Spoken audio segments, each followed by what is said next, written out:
Время новостей Татарстана на ТНВ. Студия Алексей Калиничев. Здравствуйте. И вот наши темы.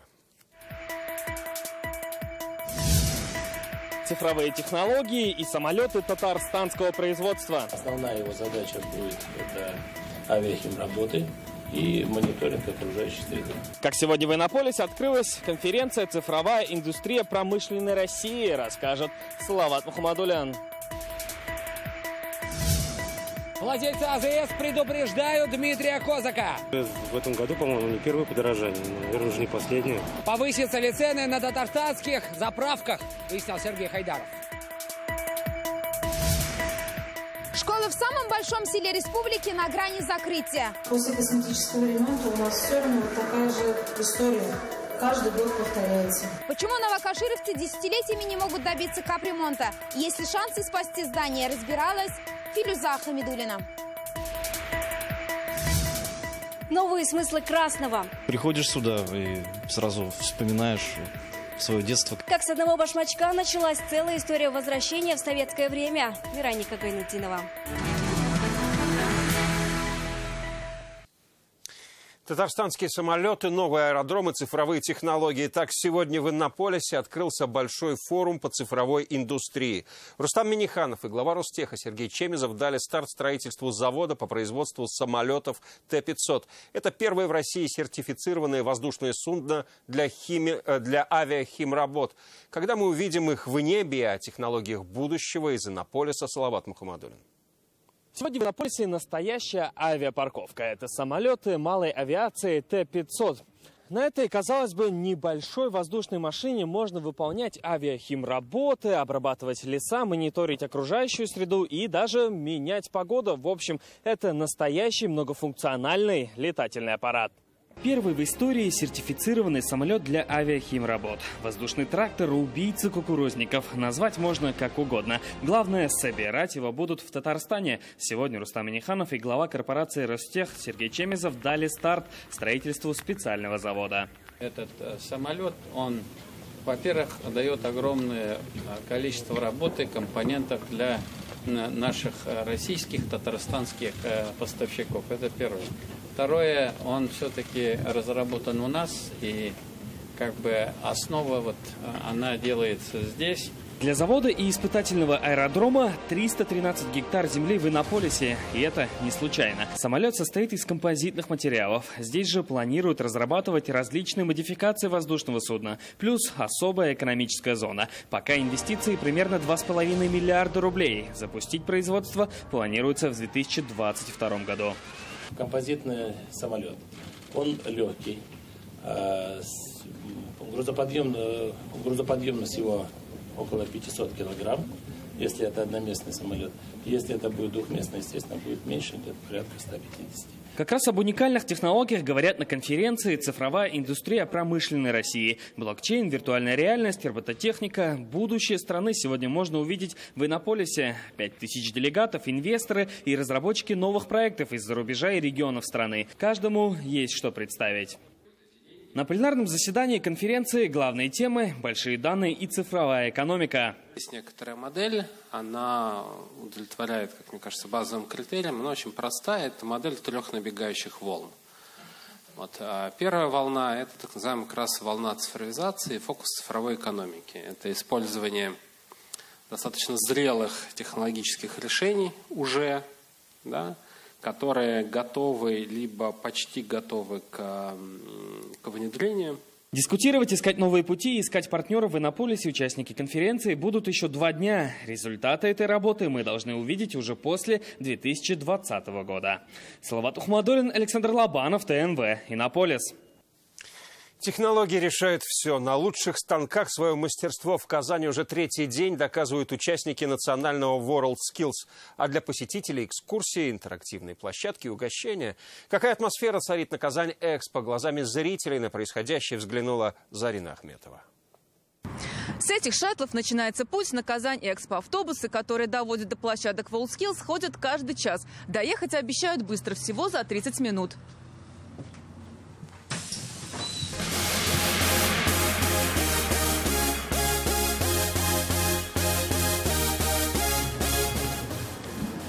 Площади здесь, конечно, огромные, поэтому обычный человек может запросто потеряться. Но в помощь ему есть карта и волонтер, который может рассказать не только, что здесь есть интересного, но и показать места соревнований. Пройдемте на компетенции, где соревнуются участники.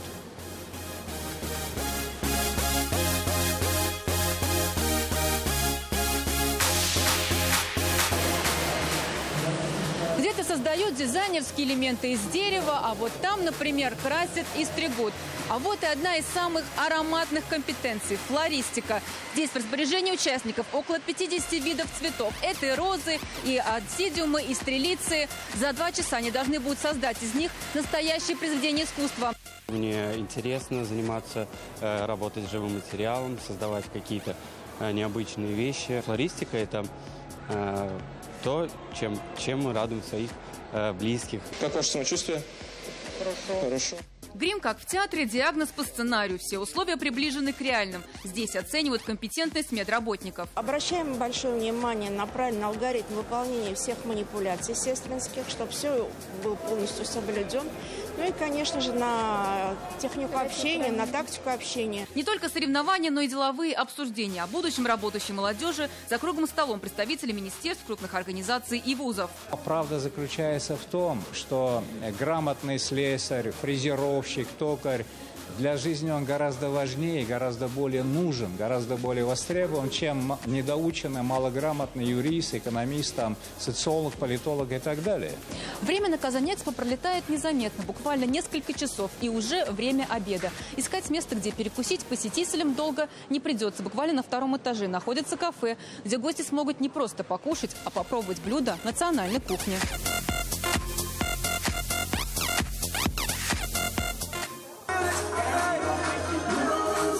Скоротать свободное время и поднять себе настроение можно танцем. А танцуют здесь не только посетители, но и волонтеры. Зарина Ахметова, Марат Зайдуллин, ТНВ, Казань. Цены на топливо могут снова взлететь. Об этом предупредили независимые АЗС страны. За месяц биржевые цены на бензин выросли примерно на 20%. Подорожание казанцы заметили уже сегодня. И что ждет топливный рынок у экспертов и водителей, спросил Сергей Хайдаров. Казалось бы, только в начале года остановили подорожание топлива как новый информационный бум. О предстоящем резком скачке предупредил независимый топливный союз. В письме, адресованном правительству, говорится, за месяц оптовые цены на бирже подскочили на 92-й на 23%, на 95-й на 18%. Сегодня им ответил вице-премьер Дмитрий Козак. Мы мониторим ситуацию на рынке. Биржевые цены, как и ожидалось, немного поднялись в связи с тем, что и мировые цены на моторное топливо немного поднялись. Но сегодня это преждевременная тревога. Как поясняют в топливном союзе, компаниям гораздо выгоднее продавать топливо на экспорт. Если так пойдет, ситуация на рынке может повторить события первой половины 2018-го. Весной прошлого года цены на бензин и дизельное топливо заметно выросли на 7%. Это оказалось выше уровня инфляции в 5 раз. Тогда в дело вмешалось правительство и понизило акцизы на топливо, а также договорилось с нефтяными компаниями заморозить цены до конца года. По словам экспертов, причин роста цен несколько. Это и сокращение объема производства, уменьшение поставок топлива на внутренний рынок и увеличение продаж на экспорт. Экспортная альтернатива, она дороже, поэтому опять-таки часть товара уходит на экспорт. Считаем, что если будет достаточное количество товара на внутреннем рынке, то он будет дешевле. Повышение добралось и до Татарстана. Сегодня на некоторых АЗС цены подскочили на рубль. 92-й стоит 39,99, а 95-й 42,99. Рост цен ощутили и автомобилисты. В этом году, по-моему, не первое подорожание, наверное, уже не последнее. Куда мир катится? А что делать? Будем платить. Там поднимется, здесь поднимется. И что, и все поднимается. И бензин поднимается. Но автоматом все поднимается. Это хорошо разве? По мнению экспертов, чтобы исправить ситуацию нефтяников, нужно вновь обязать увеличивать поставки на внутренний рынок и на биржу. Сергей Хайдаров, Рамиль Галиуллин, Чулпан Касимова, Вадим Илларионов, Ринат Сафин, ТНВ, Казань. Свою позицию по ситуации вокруг бензина высказал президент независимого топливного союза. Что сказал Павел Баженов, читайте в интернет-газете «Реальное время». Проблемные долевые дома могут быть достроены за счет региональных фондов. Сегодня Госдума приняла в первом чтении соответствующий законопроект. В республике такой фонд уже есть. Долевые дома на особом контроле. Сегодня один из проблемных на Чистопольской осмотрели казанские власти. Когда обещают сдать, расскажет Рамиль Галиуллин. Сегодня дольщиков в доме 68 на Чистопольской собралось немало. Вместо зала заседаний – одна из квартир. Среди пришедших и Владимир Лесников. Мужчина-рыбак со стажем. 8 месяцев в году находится в плавании. Говорит, квартира нужна, чтобы коротать время на пенсии. Однокомнатная квартира. Года 4, наверное, 5 жду. Друзья посоветовали. Я заплатил, и все. И вот время идет. Возводить многоэтажку начал Макстрой еще в 2007-м, а сдать собирался в 2012-м. Но из-за банкротства работы были заморожены на 2 года. С осени объект передали фирме «Бриз». Были и неправильно смонтированы стояки водопровода, отопления, были допущены нарушения при монтаже фасадных работ. То есть, это все устранено, все полностью демонтировано, все выполнено в новом объеме. Провели отопление, смонтировали систему вентиляции. Завершается врезка водопровода. На этой неделе на экспертизу отправят проект благоустройства двора. Сегодня на объекте работает более 300 человек. В квартирах практически завершены отделочные работы. По словам застройщика, сдать проблемный дом собираются ко дню города. И таких проблемных домов в Казани с 2015 года было 30. 17 уже сдали. Очередь медленно, но верно идет к остальным. 4-й дом. На Симфонии продолжается работа. У нас на Ноксинском спуске 1-й дом и на 2-м доме идут работы. Есть, вот сегодня вы слышали, что мы по Свеевскому 3-му дому. Сейчас занимаемся вопросами проектирования для того, чтобы там тоже можно было начать строительные работы. Сегодня в Татарстане ждут новоселья почти 4000 дольщиков. Остаются несданными 23 дома. Решить эту проблему полностью в республике планируют к 2021 году. Рамиль Галиуллин, Ильшат Мухаметов, ТНВ, Казань. Последний звонок в последний раз может прозвучать для учеников села Новое Каширово Альметьевского района. Школа с полувековой историей на грани закрытия из-за аварийного состояния. Ее построили 45 лет назад и ни разу не ремонтировали. Почему новокашировцы не могут добиться капремонта и что им ответили в этот раз, выяснила Филюза Хамидуллина. После косметического ремонта у нас все равно вот такая же история. Каждый год повторяется. Вот так выглядит сейчас школа изнутри. Это та самая часть, которую снесли 13 лет назад. Плесень, трещиной, зимой от стен веет холодом, а внешний вид здания выглядит удручающим. Здесь одни руины. Первые трещины на здании начали появляться еще в 80-х годах прошлого века. В 2006 году часть здания полностью снесли. Анкерные болты фундамент удержать все равно не смогли. Трещины повсюду, и с каждым годом их становится все больше.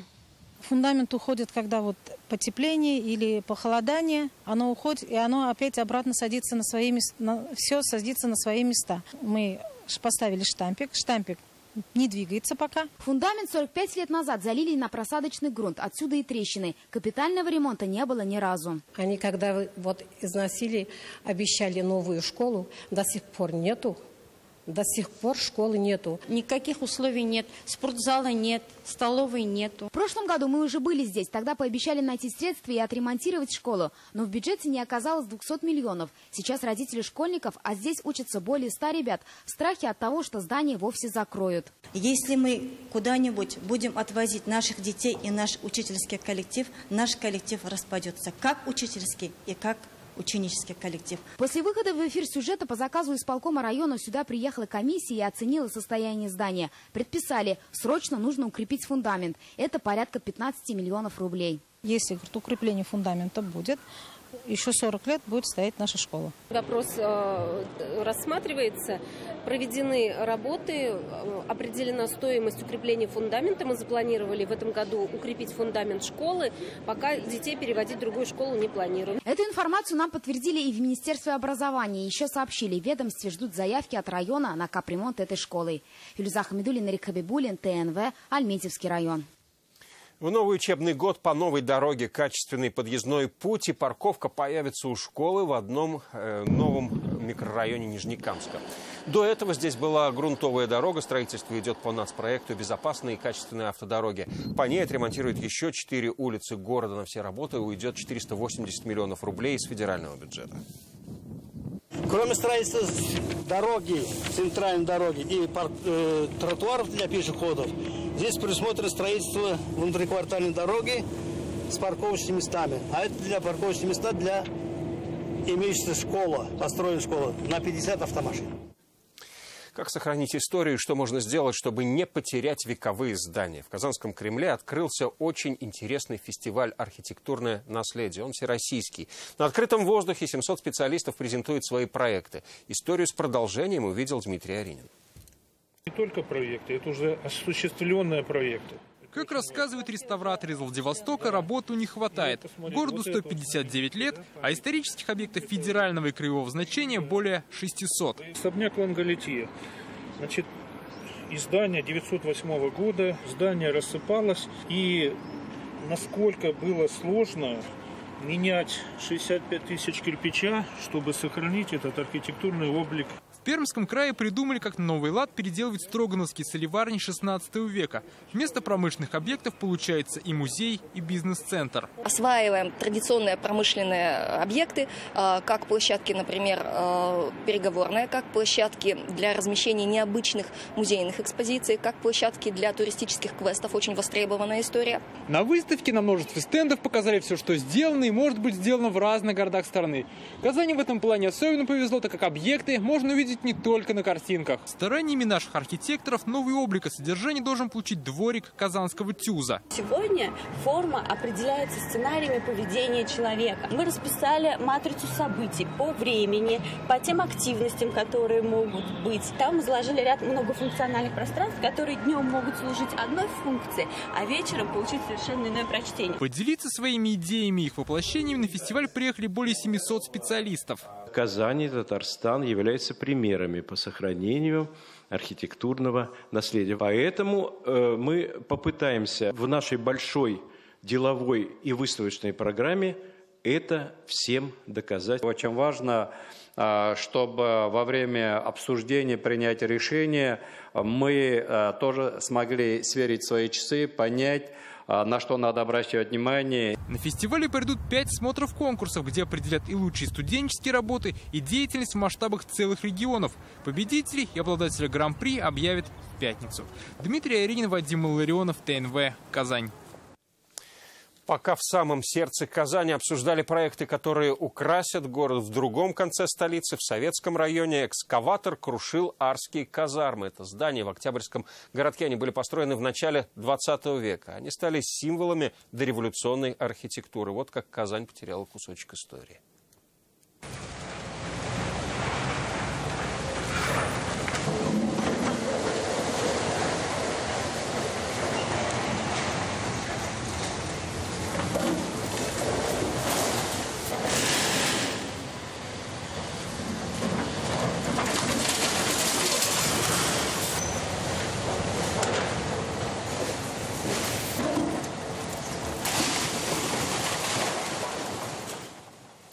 Казармы в Октябрьском городке демонтируют, потому что они не являются объектами культурного наследия. Так прокомментировали снос зданий в Госкомитете по охране объектов культурного наследия. Ведомство сослалось на решение Минкульта 2016 года. Тогда созвали специальную комиссию. Она не нашла признаков культурного наследия, говорится в сообщении. Вы смотрите новости Татарстана, и вот о чем далее. Это все свое, родное. Были подвержены влиянию такой европеизации. Как в Татарстане собираются сохранить и развить национальную музыку, а специальные концепции. Рамиль Шайдулин. Новые смыслы красного. Приходишь сюда и сразу вспоминаешь свое детство. Как с одного башмачка началась целая история возвращения в советское время. Вероника Гайнутдинова. На 13 миллиардов рублей выросла чистая прибыль Татнефти. В этом году компания добыла 7 миллионов тонн нефти. Сегодня Совет директоров подвел итоги работы. В этом году заседание провел Рустам Минниханов. Позже в Доме правительства прошло совещание с участием руководителей малых нефтяных компаний. Их добыча 19% от общего нефтяного объема в 9 миллионов тонн. Основной проблемой для всей промышленности страны президент назвал так называемую грязную нефть. До конца не отработана схема прокачки. Ситуация с грязной нефтью, конечно, она отразится и на показателях взаимоотношений с нашим бюджетом. Насколько это будет глубоко и Мы считаем, что при нормальном решении потери будут, но не столь значительно. Сегодня день рождения отмечает один из самых опытных политиков Татарстана, председатель Госсовета Фарид Мухаммедшин. Личность общероссийского, европейского масштаба, возглавляет Ассамблею народов Татарстана, движение «Татарстан. Новый век», отделение «Единой России», Федерацию волейбола республики и авторетро-клуб. Где бы он ни был, всегда открыт общению, диалогу с людьми. В адрес главы парламента сегодня поступают поздравительные телеграммы, а одной из первых его поздравила Валентина Матвиенко. Благодаря высокому профессионализму, ответственности, внимательному и отзывчивому отношению к людям вы пользуетесь авторитетом и уважением у всех. Наш канал присоединяется ко всем поздравлениям в его адрес и желает политического и жизненного долголетия. А 26 мая, в день голосования на праймерис «Единой России», в республике откроется 460 участков района Татарстана, готовых к проведению праймерис. 800 тысяч бюллетеней сегодня были розданы во все счетные участки. Свой можно найти на сайте предварительного голосования pg.er.ru. Здесь появился сервис «Найти свой участок». Сегодня очень удобно просто найти свой избирательный участок. Для этого необходимо зайти на официальный сайт pg.er.ru, где у нас отражена карта Российской Федерации, найти Республику Татарстан, найти свой избирательный участок, найти его адрес и контактный телефон. Как оценивают значение праймерис и подготовку к нему социологи и политологи, выслушаем мнение специалистов. Вот этот механизм праймерис, он как раз позволяет выдвинуться людям, которые имеют какие-то проектные идеи, презентовать их, презентовать себя как людей, которые готовы прийти в политику не просто ради депутатского кресла, допустим, а именно для того, чтобы реализовать то, что они готовы предложить людям как некий проект. Поскольку это выборы в Госсовет Республики Татарстан, все-таки 100 депутатов, да, 100 мест, в отличие от выборов в Государственную Думу, где Татарстан представляют там, чуть меньше 20 депутатов, соответственно, это более массовые выборы. И вовлеченность активистов и партийных, и внепартийных, она гораздо выше, и, мне кажется, и резонанс поэтому выше. Родная музыка нашла поддержку. Минкульт Татарстана поддержал указом концепцию развития музыкального искусства. По ней музыка всех коренных народов республики будет исследоваться, изучаться и исполняться. Впереди новая система образования, научные исследования и собственное производство древних музыкальных инструментов. Рамиль Шайдуллин с подробностями. Для студентов Казанского института культуры родная музыка по-настоящему родная. Ее они играют с первого курса. Татарская, русская, марийская, чувашская. Здесь изучают все мотивы народов республики. Едем в экспедиции и собираем и музыкальный фольклор, и баиты, мунаджаты именно. И привозим их, и потом уже обрабатываем и на наших коллективах. В селе Беклянь есть свой архивариус народного фольклора. Ильдус Абдулин вот уже 70 лет пытается сохранить народную песню сам и учит этому молодежь. Есть услуг, надо трудиться. Труд просит, конечно. Создать максимально комфортные условия для того, чтобы музыкальные у нас, в музыкальном искусстве, те ребята, которые прошли систему подготовки, создавать условия для того, чтобы они реализовывались здесь, на территории республики. Как дать народной музыке новое дыхание, сегодня обсудили авторы специальной концепции. Ее основные задачи – научный подход к изучению фольклора и подготовке музыкантов, в том числе и в интернете, на сайте Союза композиторов, который откроется к столетию ТССР.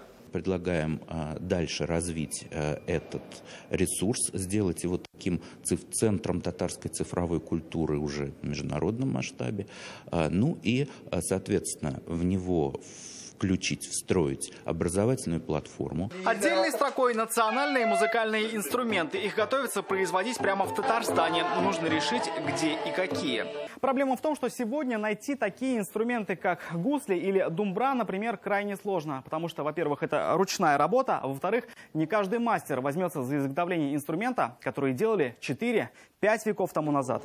О сроках и стоимости концепции пока не сообщается. Своим указом ее уже поддержал Минкульт республики. Следующее слово за правительством.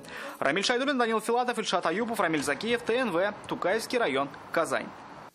Новые смыслы красного. Их раскрывает выставка казанского художника Ильгизара Хасанова. Предметы, которые навевают ностальгию, возвращают назад в СССР. Более 200 экспонатов со своей историей в красный мир 60-х годов погрузилась Вероника Гайнутдинова.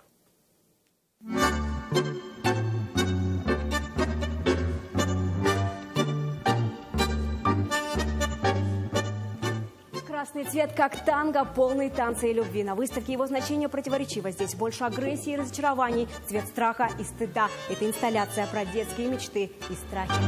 Это вот 60-х годов обувь, такая крайне неудобная, жесткая. С этих башмачков и началась история красного. Большая инсталляция из предметов советского быта. Погружение в 60-е годы. Казанский художник Ильгизар Хасанов собирал все сам. Для него это история его поколения. Больше – история целой страны. Советская история, она жила под красным флагом, красным галстуком. Игрушки, обувь, блокноты, удостоверения. За 15 лет художник собрал 200 предметов. У каждого своя история. С ними связаны все детские мечты. Как не мечтать? Это же, в принципе, ты должен вот маленький оседлать что-то. Лошадка осталась мечтой. Сейчас благодарит родителей, что не было новогоднего костюма красного петуха. Но я бы вот такой не надел в детстве. Но кто-то прям вот я видел, прыгает, доволен. Воспоминания не только для советского поколения, узнает и молодежь. Я видела такой стеклянный перчик дома, а вот календарь я увидела впервые в жизни. Приходишь сюда и сразу вспоминаешь свое детство. Инсталляцию дополнить может каждый. Главное – красный цвет и связь с Советским Союзом. Это леденец. Мама мне рассказывала, что для нее в советское время это было таким заветным лакомством. Вот сердечко красное, чтобы было больше любви. Спасибо.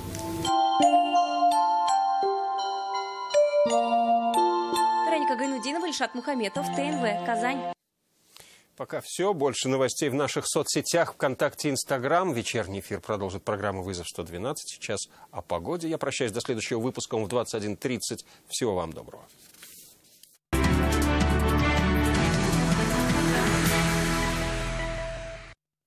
Добрый вечер. Время новостей «Спорт» на ТНВ. В студии Алмаз Гафиятов. По турниру идут без поражений. В последнем матче группового этапа чемпионата мира по хоккею сборная России обыграла команду Швеции со счетом 7-4. При этом первый период для подопечных Ильи Воробьева завершился не совсем удачно. Наши проиграли со счетом 0-1. Но с самого начала второго отрезка игры россияне начали забивать. В результате сборная страны заняла первое место в группе «Б», выиграв все 7 матчей. Шведы стали третьими. В четвертьфинале команда России встретится со сборной США, которая стала четвертой в группе А.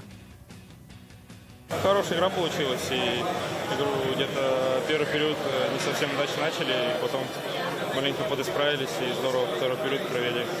И, конечно, не хотелось там концовку маленько тоже неудачно провели, но ничего страшного. «Синтез» записал в свой актив вторую победу в финальной серии за бронзу чемпионата России. В очередном матче хозяева обыграли астраханское «Динамо» Шор со счетом 15-7. Как и днем ранее, поединок получился сложным. Тренерский штаб казанцев сделал правильные выводы из предыдущего сражения, сумел настроить ребят на борьбу после минимальной победы. Как результат, «Синтез» доминировал на площадке все 4 периода. При счете 2-0 в пользу «Синтеза» серия игр за третье место переезжает в Астрахань, где 25 и в случае необходимости 26 мая команды проведут ответные встречи. И в завершении к новостям регби. В пятницу 24 мая на Центральном стадионе пройдет первая домашняя игра казанского клуба «Стрела» против команды Кубани в рамках Кубка России. На данный момент казанцы выступают в чемпионате высшей лиги и премьер-лиги по регби-7, а на этой неделе стартуют и в Кубке. Это первая домашняя значимая игра «Стрелы». Последний раз клуб играл дома в 2013 году. Матч состоится 24 мая в 16 часов. Прямую трансляцию смотрите на нашем телеканале. И это все новости спорта к данной минуте. Будьте здоровы и занимайтесь спортом. До свидания.